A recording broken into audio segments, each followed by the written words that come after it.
Welcome to our next LEAP conversation with the Wisconsin Association of Regular Baptist Churches.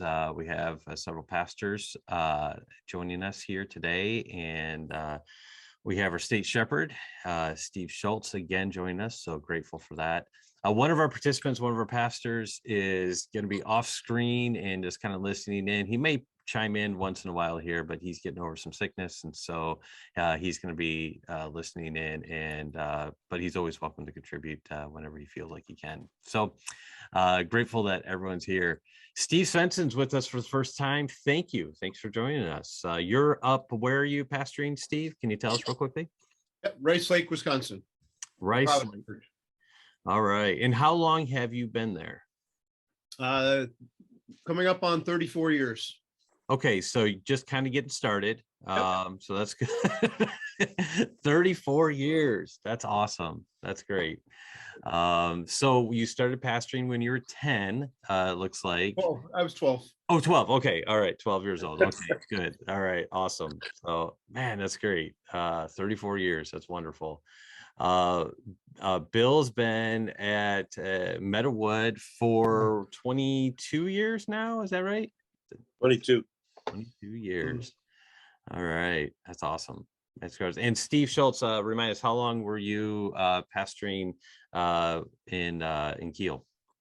36. I still get paid, so I guess I'm still pastoring. Oh yeah. Well, there you go. You're still going. Yeah. So 39. All right. 39 years. All right. So yeah, but now they pay you to stay away. That's mostly true. Yeah. Josh just showed us that he's been there 13 years at where he's at in Ripon, and I've been here down in Verona, which is Madison area, for 9 years now. So yeah, so we're grateful for our ministries that our God has called us to.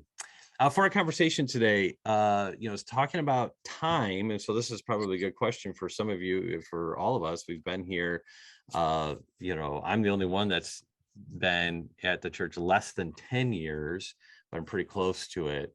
What opportunities do you see in ministry that are available today that were not available or were not possible 10, 15, even 20 years ago? What do you see how God has opened doors for us in ministry in these opportunities over the last 10, 15 years? What do you guys think? Who wants to go first? Do I just call on someone just to get the conversation started, or?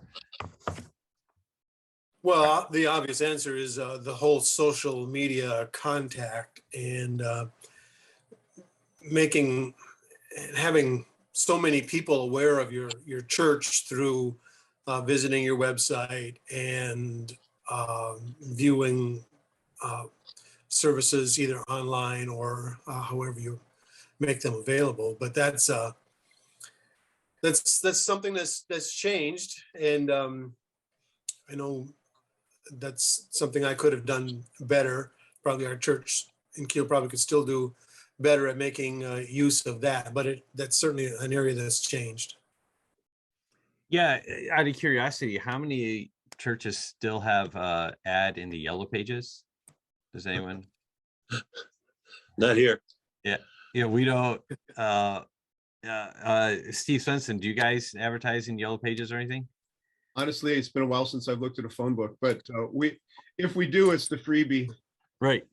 Yeah, we just got, in fact, just this morning, I grabbed the mail, and there was a phone book there, and it went right in the garbage because we just don't use them. Yeah, exactly. Yeah. My children, I don't think my children even know what phone books are. Yeah. Yeah. When I was first a youth pastor, this would have been in 1999. I remember doing a game with the kids where I gave phone books to the different teams, and then I had like a catchphrase or something like that, an ad phrase, and I would give it, and then the first one to find that, the first team to find it in the phone book and give me the phone number, won the competition. This icebreaker game that we did. You couldn't do that today, right? I mean, it's no one even knows what a phone book is. I don't even know where to find them, everything. So that is a huge change of even how churches advertise. So Yeah. We were doing some budgeting work here this week, and I was talking with my budget guy. And I think when I first came to this church 22 years ago, we had a active Yellow Pages presence. I think it was like a quarter of a page in the Yellow Pages or something like that. It was a decent size ad. And we were paying $7,000 a year for Yellow Pages space in the Madison phone directory. So not only has it gone from our recent memory, but it's also saved us significant dollars in budgeting. I remember the first year we said, we're not doing this anymore. And, it was like, boom, it's like getting a rate, you're getting a lump sum check almost from, somebody for a few grand. So it was a significant hit on the budget for sure. But it was basically then, it was the only way to advertise. I mean, you just didn't have another venue to get your name out there. And, so that's a huge, and I would say sort of connected to the social media concept is resource availability that is available, honestly, my concordance is Google. I think that there's just those resources. Like I used to have a Strong's Concordance on the corner of my desk. And that concordance has since been exhausted because it's been replaced by, Google or Logos or whatever. I mean, I think Google's easier to find stuff sometimes than Logos, but so I think the resource availability that has been is a blessing, and I suspect at some level a bane to ministry too, because it makes bogus information available to the people in the pew that have more questions about things than they should have, just because they're being fed so much resource information. I had conversations with people who, with regard to spiritual issues that they're dealing with, and you can find whatever position you want to find on the internet. And so, well, Dr. So-and-so from such and such website says this is okay because this is blah, blah, blah. So, while it's a blessing to have the resources available, I wouldn't say let's get rid of them. I mean, sometimes they can have a detrimental effect, in your ministry as well. So, but resources clearly are light years from where they were when I was. I mean, I saw Steve's library and I saw Jeremy's library, and honestly, I cannot tell you the last time I went to my library for a resource book on, like Bible Atlas or word studies, or, I've got Archer's Old Testament stuff, and I've got Collins' New Testament stuff, and I'm like, I don't use it. I mean, it looks pretty on my shelf, but then makes me look smart, but it really doesn't contribute to my educational process hardly at all, because everything's so much available on just resources are literally at your fingertip. Yeah, it's amazing that really where we live, pretty much any resource that we need, we can be using it within seconds, because we can buy the digital version of it and have it downloaded within seconds and be using it. The idea of calling up and reserving books at libraries and things like that. I mean, obviously in certain studies and out of print books, obviously we still have to do that. But for most of what we're doing, and particularly for the people in our church who are studying the Bible on a more practical level, then they any resources available to them, and to whom much is given, much is required, right? When I go to India and I see what resources they have available to them, which is almost nothing, it's actually easier to teach them English and give them English resources than it is to try to find resources in Hindi or whatever language it is. And it's just so few. We really are blessed. That's a great opportunity. Any other thoughts on how what blessings and opportunities we have today that we didn't have 20 years ago? I know we tend to talk about technology as driving it, and I know that's the most obvious one. That's a big but to take a little bit different angle on this. I know there aren't new ways of sinning, but there are new kinds of sins that are becoming so prominent. And so just looking where we are, the redefining of marriage and the culture that's brought us to a place that a lot of us probably never would have dreamed of a few years ago, where you just decide what you are, that puts us in a place to minister to people because of the fallout that inevitably is going to come from that.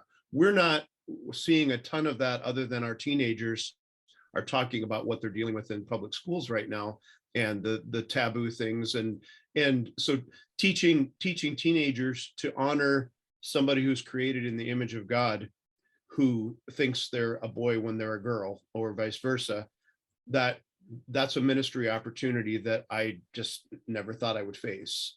I haven't been asked to do a same-sex wedding, but I know those kinds of things, the church is going to be picking up the broken pieces of a culture going down the flusher in so many ways.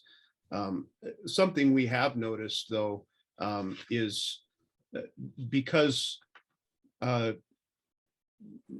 drugs aren't new, but one recent newcomer that seems to really dominate our county is methamphetamine.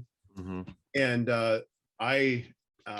my ministry now is both inside our church as well as at the county jail. I minister to a lot of people who are within the grasp of meth, and even when it's out of their system, learning a lot of those kinds of things, because worked with drunks for a long time. That's just they've been around as long as alcohol's been around, but meth is kind of a new animal for us. Yeah, you raised some good points there. How ministry has to shift with our culture. There's, we can use terms contextualization, whatever, but the idea of, as culture shifts, how we minister to that culture has to shift with it. And this is part of the problem of if we're preaching sermons against sins that are no longer really on people's radars, then it's not going to be helpful at all. But we have to very wisely direct people from the scriptures how to deal with these issues, these real issues here. I remember not too long ago, a lady in our church came up to me. She was kind of embarrassed, but she said, I know what the Bible says about marriage, but I've got this coworker and she just got married to her wife. They seem really happy. They seem like they love each other.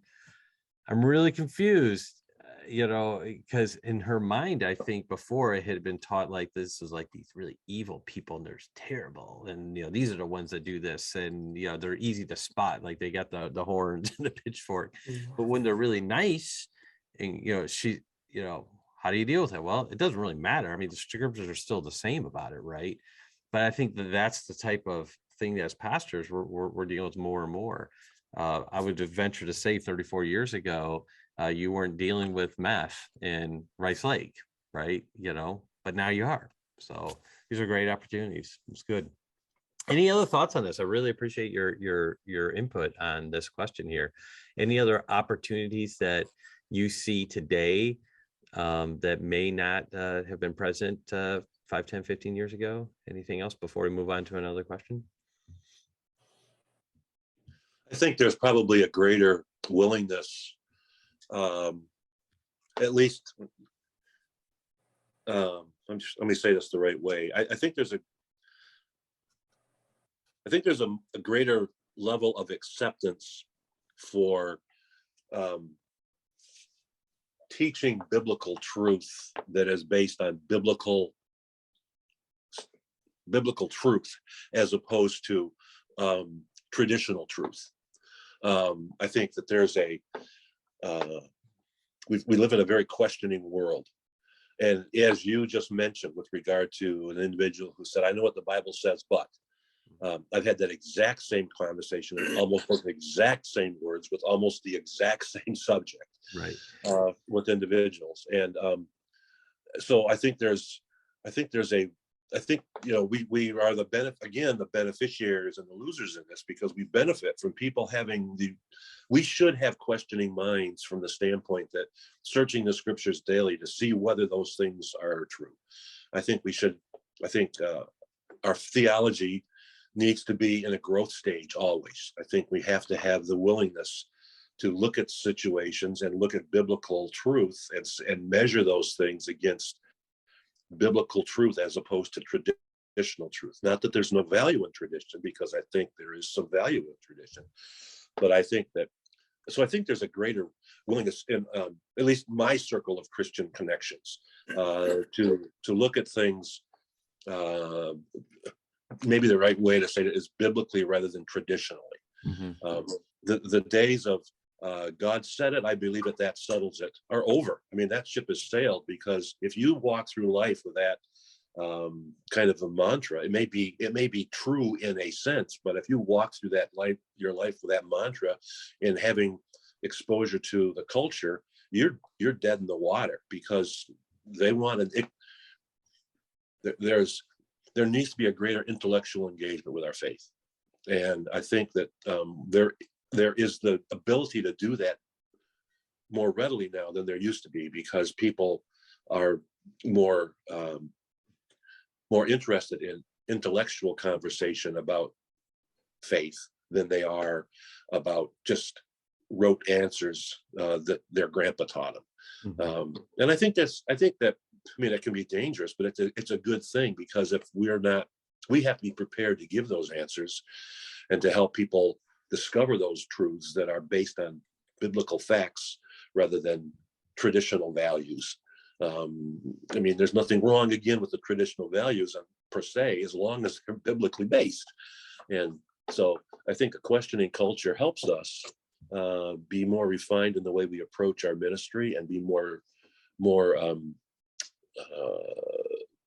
intellectually honest with how we present arguments and how we give our folks tools to help them live in the agora in a way that they can function effectively. Yeah. Do you think that there's also a shift in particular, I'm thinking like Gen Z, of focusing on relationships rather than programs? I think of the church growth movement, spearheaded by Donald McGavran, that then Hybels and others would have really made popular. I think that really took the world by storm in the 80s into the 90s. When I say the world, I should say the American world. But I'm sensing that the more the people fall into like the Gen Z category, they would be they're not as moved by those type of things, which I think is actually helpful, because I think the homogeneous unit principle that McGavran put out was not helpful. But I would say that I think that this generation is more focused on relationships in a smaller context than massive programs. Are you seeing that, or is that just me and I'm misreading the tea leaves? What do you guys think? I'm the father of millennials and Gen Z kids, so the differences in relationships, part of that is driven by technology and the changes that have happened in the way the kids connect with each other. My 14-year-old informed me that he is the only one on his basketball team and his all of his other connections with 8th graders who doesn't have Snapchat. Yeah. And I said, huh. Duly noted. Yeah, good to know. But I'm not sure how much this is driving relationships, but I do notice even my daughter, who's going to graduate from UW Eau Claire in May, her pool of friends and what they do is just it's very different. And when you hear the big picture demographics about these kids, they're waiting on sex, and we can say, well, that's because they're on video games all the time and pornography for the guys. And that how many of those things play into that generationally. But even if a child isn't sucked into that, they're still a part of that culture, and so they connect with one another. And so the good things that might come out of that when it comes to the desire for real relationships that are beyond, the pairing off thing, that's the good things are going to come along with the bad. It's just like millennials tend to be really, really generous, but they tend to be snowflaky too. So we're seeing both of those things. It's just an observation, and somebody smarter than me is going to have to figure out how we make the most of that ministry wise, and what opportunities we have. Yeah, when I'm in relationships, I wasn't necessarily talking about romantic relationships, because that's actually they're pushing off. I meant more like friendships, connections in the church. I'm thinking of like our small group. Our small group is mainly, it's funny, my wife and I were the old people. It's mainly comprised of Gen Zers, right? And then except for one lady, our next door neighbor who comes, and she's in her 70s, so it's great. But Yay. what's that? Yay. Yeah. It actually really is. It's a really good dynamic. But the because I was asking some of them, and there's like, we just want to connect with people in the church. And then most of them, if not all of them, are single. And they're like, a lot of times families just assume that we don't want to be around kids and families, but we do. We do want these relationships with people. And so I think that that's a real opportunity. And again, that's, anecdotal. I don't pretend to speak for an entire generation based on, anecdotal evidence, but it just made me think of, hey, maybe this is a great opportunity here in ministry. Yeah, I think that, some of that's social too. I mean, how many houses have front porches anymore? It's like part of I used to go to my grandparents in Western Pennsylvania once in a while. We would go there. We'd sit on every night. They'd sit on their front porch, and they'd chat across the street with their neighbor, or the neighbors walking up and down the street. It was like an open community of discussion. And now we have, iPods and iPads and earpods and earpads and our whole world has become so we've become immersed in ourselves as opposed to immersed in our culture. And I think that's not a good thing, but it's a reality. So one of the new things, podcasts, as far as resources are concerned, there's some podcasts I listen to, but we're not listening to those things in groups where, it's so individually based anymore. So it's, a part of that whole culture has become so much involved in being self-absorbed, and which plays out in a whole lot of other areas. But yeah.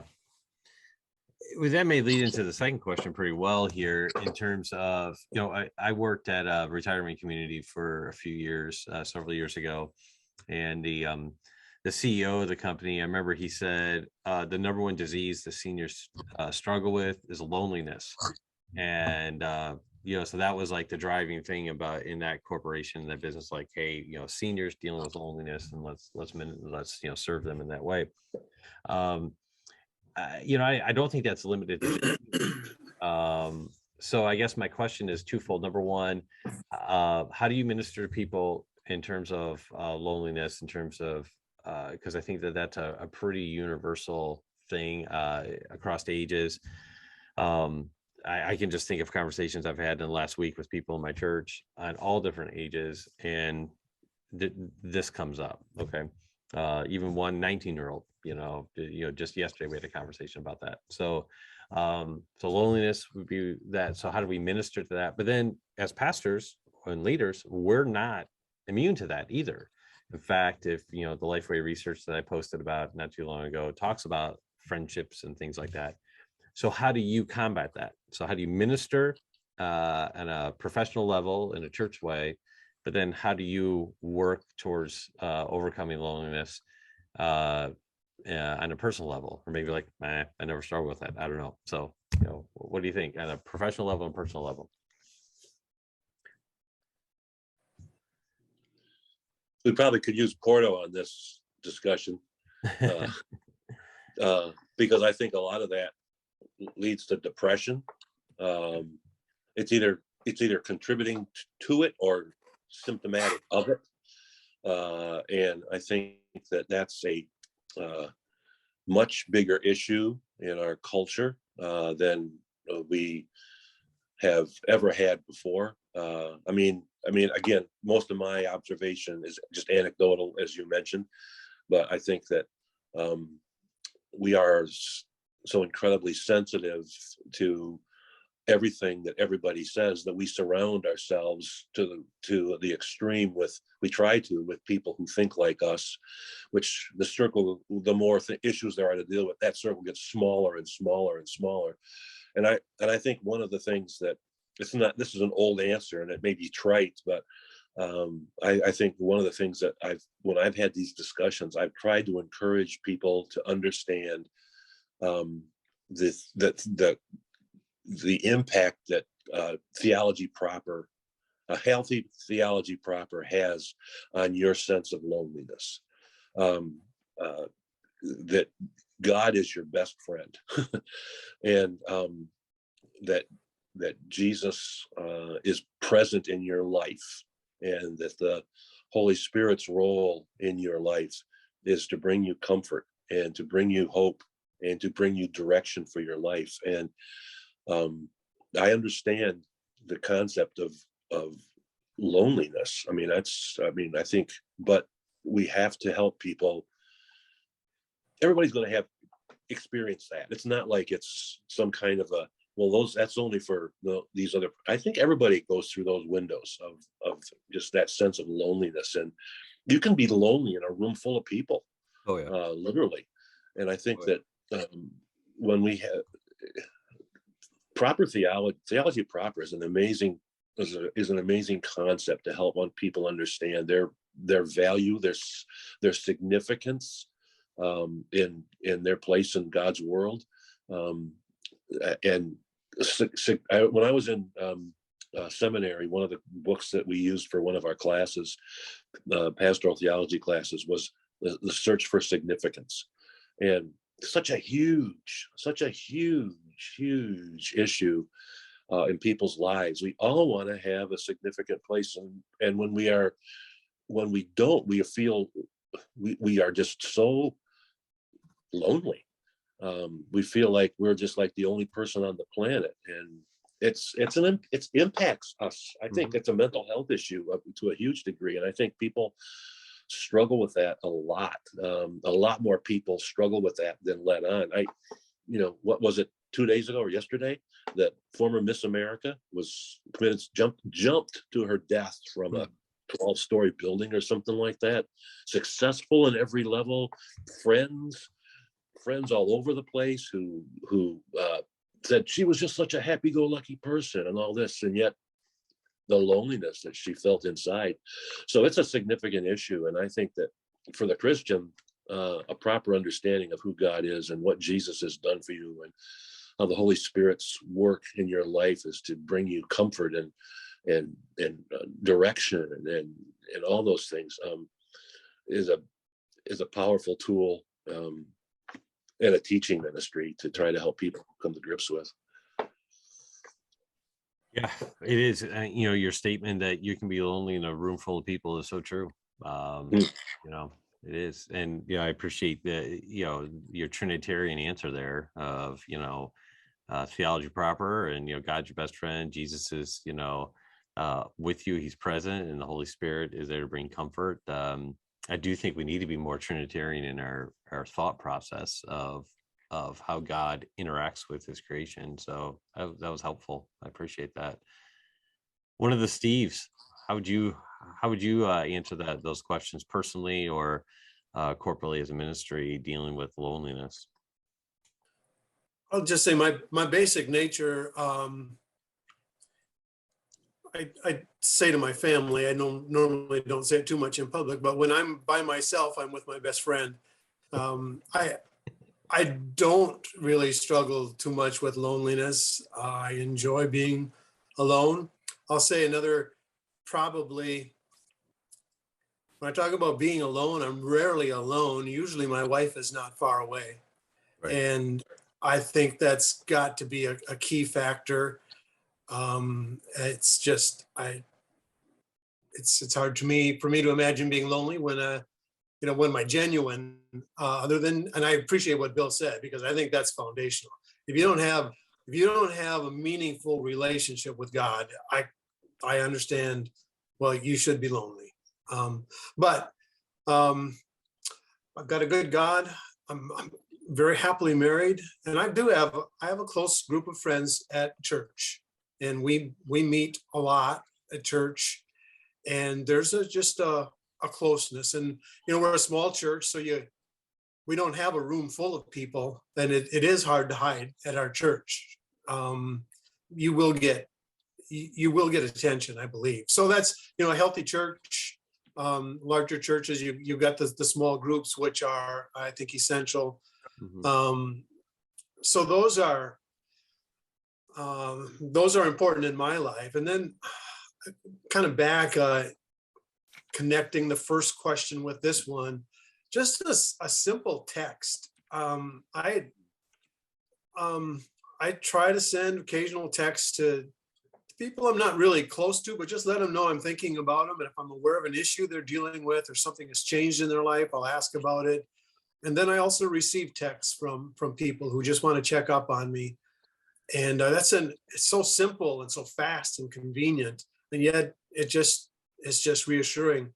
Somebody's thinking about me. Yeah. Somebody cares. So those are, I don't have a lot to add to it, but that's kind of where I am on it. Yeah. The I would go intention. Go ahead, Steve. Sorry. I would just go at it from a couple of different angles.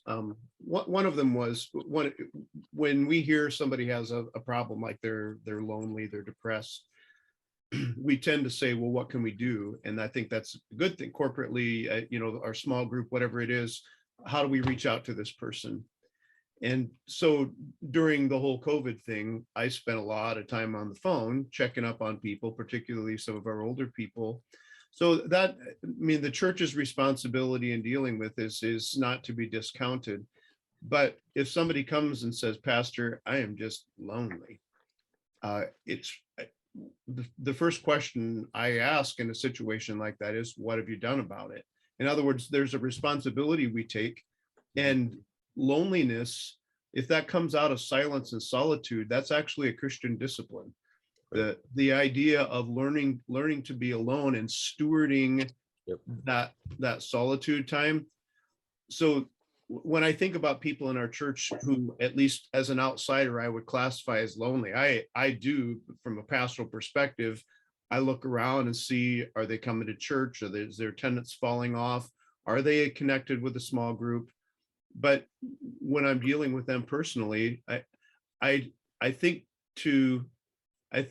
we're hurting people if we don't ask them to take responsibility to steward. If it happens to be somebody who lives by themselves, for instance, I would encourage them to make the most of that and to become really other focused, because so many depression and anxiety and so many of these things, everything turns inward and my life becomes all about me. And instead of saying, hey, this may be an opportunity that you have and you don't want to miss it. So trying to put things in biblical terms, because it's kind of hard to find loneliness in your concordance. So let's just give it a biblical name, because that loneliness probably is coming from a lot of different directions. Yeah. So what would be some of the biblical names you'd give it? Well, I mean, I hate to use this word because it doesn't apply to everybody. But selfishness, Mhm. I mean, for instance, shyness, people say, well, I'm just shy, and so I kind of keep to myself. That very often is because somebody's afraid of people. So fear of man would Mhm. be another term that you could put in there. And so even the isolation that comes because I'm afraid of being around people because I don't want them to judge me, Mm. and that those sorts of things that come out of fear of man, the unwillingness to reach out to someone else. I mean, we all like in our churches when new people come and they just jump in. I mean, that's Yeah. their personality, and they say, what can I do? And I like people. And then there are other people who are like, there's this dark cloud that comes into the room. They suck the joy out of the room when they're there. And so some of those people just tend to be kind of lonely. Yeah. Because nobody wants to be around them. So there are a lot of reasons why they would fall into that category.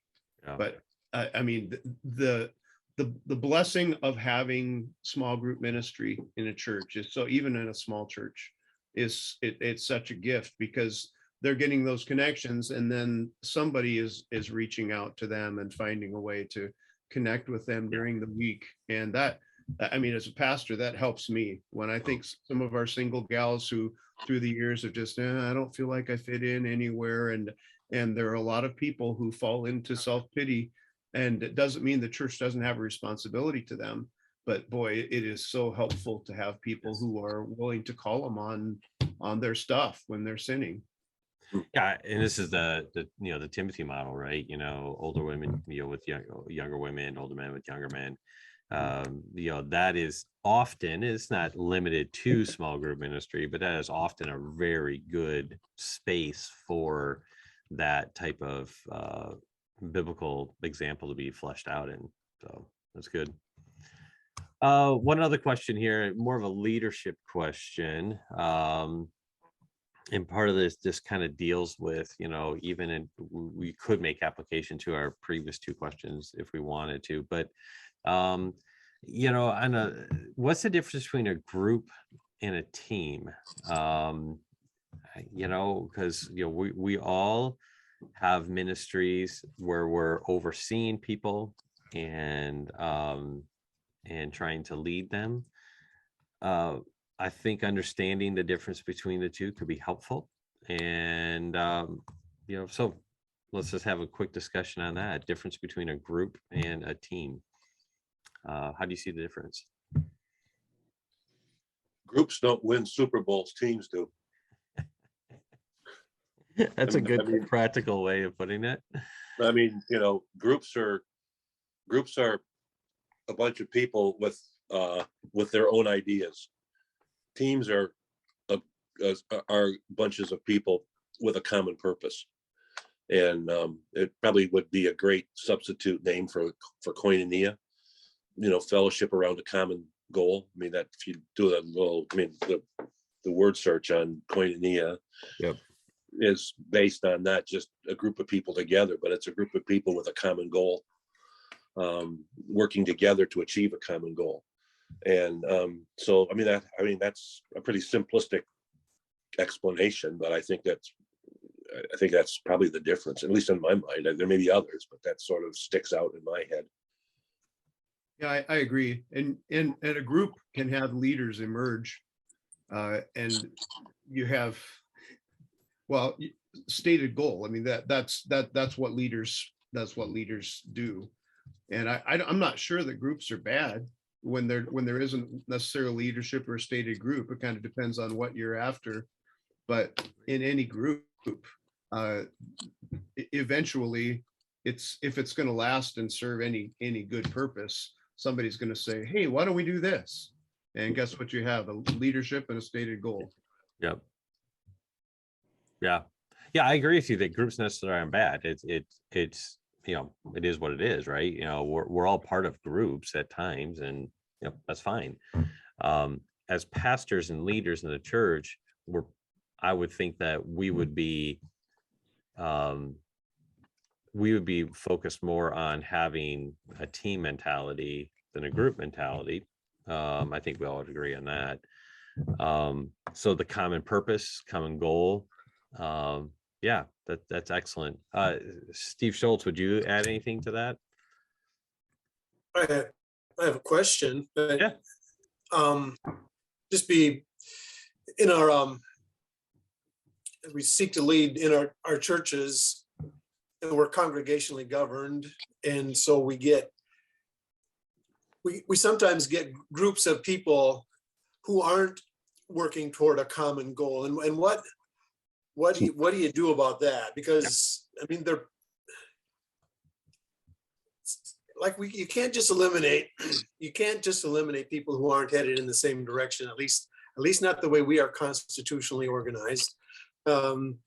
So that requires team building, Right. but it still requires some level of spiritual. There has to be a willingness to be led, and that can get complicated. And I'm not exactly sure what you do about it, other than sometimes people just get frustrated and they feel, well, I'm not part of this. They're not going in the same direction as I am, and they just find those who are. Yeah.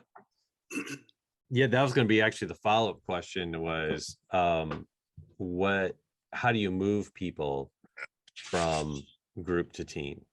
Okay, I think that's what you're asking. Yeah, and I think, well, Bill's original statement about a common purpose, and to me that has been essential. It's just if you can work together to come up with this is why we exist, this is what we're trying to do. You can kind of work through some of those issues on what's the best way to accomplish the goal. At least there's a sense, well, we all want the same thing. Mm-hmm. And I think that's to me it's foundational, is you have to have a clear sense of this is why we exist. This is what we're trying to accomplish. And if a leader has been clear in communicating that, then we're not going to be fighting over face masks and vaccines. So you're, in other words, when leadership has said, hey, this is what we stand for, and then when somebody else is like, well, what about that? Well, we say, well, where's that fit? Does that fit the mission? Is that, let's have a lively discussion, but really, is this our main thing? So that's where, when you say leadership, defining what we are, pretty important. And if somebody says, no, that's not what we are. I mean, an evangelical church in our town just split because a bunch of people got mad and left because they didn't agree with the mission. And they wanted to be more about, well, my friend's the pastor, so I'm a little biased, pastor of the church that split, but it's like, we're Trumpian. You don't want to be Trumpian, so we're leaving. Oh. And that's, well, I mean, isn't this what the, 1 Corinthians talks about? I'm of Paul, I'm of Apollos, I mean, it's the same thing. I mean, there's nothing new under the sun here. I think the difference is, or the difficulty is, when we try to be clear, because that was a word I wrote down, clarity is definitely key to this, but there's different interpretations. So for instance, you brought up the idea, masking and vaccines. Just got a longer note from, his main thing is that we're not loving and we're not following the mission of being loving, but I'm saying we are being loving, so I mean, there's this, we could be using the same terms and we can be using the same words and things like that, but we have a different perspective, and in the end we disagree, and that's okay. He it's good for him and his family to find a church where he feels more comfortable in, and God bless him. He was a tremendous asset while he was here, and we're grateful for him, but we just can't agree on this, and so he decided to leave, and that was his choice, not mine. But he would say that it's a mission of loving people. So that's where it gets a little difficult sometimes, and I think that some point then people just need to decide, is this the group or the team I'm going to be part of or not? I mean, there comes the time when somebody's saying, I don't like the direction you're headed, and they want to lead in their own way. Right. Nuclear option is what Moses did. Gets down his face and says, Korah, let's just let God decide this. Yeah. So bring it.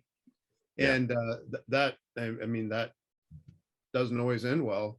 No. But sometimes people reaping the consequences when everybody around gets to see this guy's a nut and he's trying to take over the church, and he's exposed that way.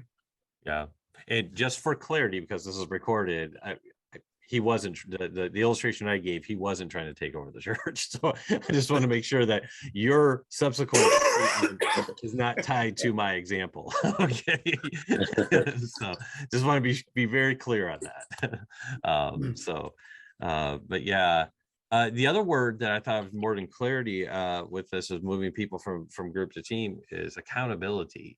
We have to have some level of accountability, right, of whether or not we're on mission, right, and we're fulfilling this, and we're working through some of that here of hey, is this the mission that, and what we're doing, is this part of the mission? Those take some really long, patient and wise conversations with people, but in the end, if we're going to be a team, we have to be aligned. And so I think a big part of this, what I would add in my contribution, moving from facilitator to contributor right now, is meaningful membership, right? Being very clear when people join the church, what they are joining, okay? Being very clear on that and what the mission is and who makes the decisions and what decisions are made by a leadership team and what decisions are made by the congregation, and clarity and all that on the front end. This is why I think a signed covenant is really helpful for churches. We have people sign a covenant. I can't tell you how many times all I've had to do with a conversation say, you signed this covenant. Yeah, I know. Well, you're not living according to it. Yeah, I know. And then either they get in line, but most likely they leave, at that point. And again, it's not about getting people to leave. It's about making sure that the people that we have here are focused on the mission and part of the same team. So that'd be my contribution. What are your thoughts about that, or anything else about moving people from a group to a team? I love the accountability concept. I know some churches do this, and I'm probably too late in my ministry career to implement this, but I've always thought I love the idea of a covenant Sunday. And I know some churches do that. It's not widespread, but I know some churches do that, where once a year, everybody who's a part of the membership signs a covenant again. I mean, it's not, and I've had this discussion with some individuals who were at one point in time in my church, and their concept was, I joined here. I don't need to be signing anything. I mean, I'm here because I want to be here, so it should be enough. Well, you married your wife because you love her, but doesn't mean you shouldn't be telling her. And I think that so I love that concept of covenant, of people. When people, one of the reasons they don't want to sign something is they don't want to put their name on a piece of paper, because it means something when you write your name down on it. I mean, and there's a lot to be said for that concept of putting your name on something. So we do not have a church covenant. Our church does not have one. I have one in our membership class that we talk about and walk through, which maybe someday would become a covenant that we would actually, but we work through those kinds of issues as part of trying to build that team. So I love the accountability, and honestly, that's one of the greatest meaningful principles of church membership that there is. I probably would be considered a heretic if I said this, but show me the verse in the Bible where it says that they were church members. Where the church had members, and everybody goes to the separate unto me Saul and Barnabas, so the church had to have some kind of influence and say there. And I get all that, but the issue of membership is as much about accountability and responsibility. It says, I want to be a part of this, and I want to be an effective part of this, not just somebody that sits I want to be a player on the team. I don't want to be somebody who sits in the stands and watches the game. And so, I think you're on point there with that concept of a covenant kind of a relationship, that we have within our church family. I view, so I have a vested interest in saying this, but I view church membership is almost like a marriage. I really do. I think there's God sent you here for a reason. You joined here because you felt like this is where God wanted you. Our doctrine has not changed. We're the same church we were. So what's changed in our relationship that makes you want to divorce us? And I think I try to have that conversation prior to the divorce, but I think that it is, to me, that's a significant. People used to live in Binghamton, New York, and it was the original home of Baptist Bible College when it was Baptist Bible Seminary in New York State. And they had, a lot of the students that tried to start churches in the neighborhood. And I'll bet you we had 30 solid Bible teaching, Bible preaching churches within a 15-mile, say 20-mile radius of downtown Binghamton. And which sounds awesome, right? Except every time somebody doesn't part their hair the right way, I'm going to this church because they believe they're more comfortable there. And so you've got church hopping like crazy. So and that may be a bad theology on my part, but I really do see church membership as a significant commitment. And when people break that commitment, it's a serious thing. And I don't want to be the cause of the breakup, that's for sure. But I think that sometimes, people just want to do what they want to do. And the church loses when that happens. It's like the story of the guy that was on the island, and they were looking at the different foundations of buildings, and there was a Catholic church and a Presbyterian church and there's a Baptist church. There were just foundations left, and the guy came across other foundations. What's that? He said, well, that's the other Baptist church. They couldn't get along together, so they built another church. There's 5 people on the island. I mean, it's like, it's just we have to teach people not to be so freaking self-absorbed that they have to get their way to be happy. And I think I'm not sure what the title of the book was, but it may be the title, but Sue Neiswinder, I forget what her married name is now, her new name, but she said that there was one of her favorite books to give people who had for counseling on marriage issues. And that was, what if God didn't intend marriage to make you happy? And what if God didn't intend your church membership to make you happy, but wanted to teach you what it means to be a part of a body and how you can support and encourage one another. And so to me, that's accountability, covenant relationship kind of thing. I mean, I'm marching to your drum wherever you're leading. Well, I'm glad that I could contribute in a way that fired you up there. So you did crank me up a little bit. Gotta be honest. No, that's good. That's good. Yeah, and I would say, and I know where you're saying with the marriage illustration. I wouldn't go that far, just because I do think that there's other reasons to leave a church rather than discipline and death. But it should be rare. And you're right, the whole idea of membership in the Bible, I think that, I mean, in that culture and context, I mean, if you got baptized, I mean, that you were in. I mean, because you were basically signing up for persecution and stuff. The idea of a nominal Christian, it was just absolutely foreign. And so membership is really what we have in signed covenants and things like that. That's actually just because we live in a time where it's, and we're coming out of this where culturally people just went to church, right? But yet they weren't true believers. I mean, this goes back to the beginnings of our country. You think of the halfway covenant, whatnot. But I think that we have to have a little bit more formal process today than what the New Testament church had, just because the times were different and the commitment level was different. So. Oh, I'm not arguing against membership. I think it's a good thing. I'm just saying,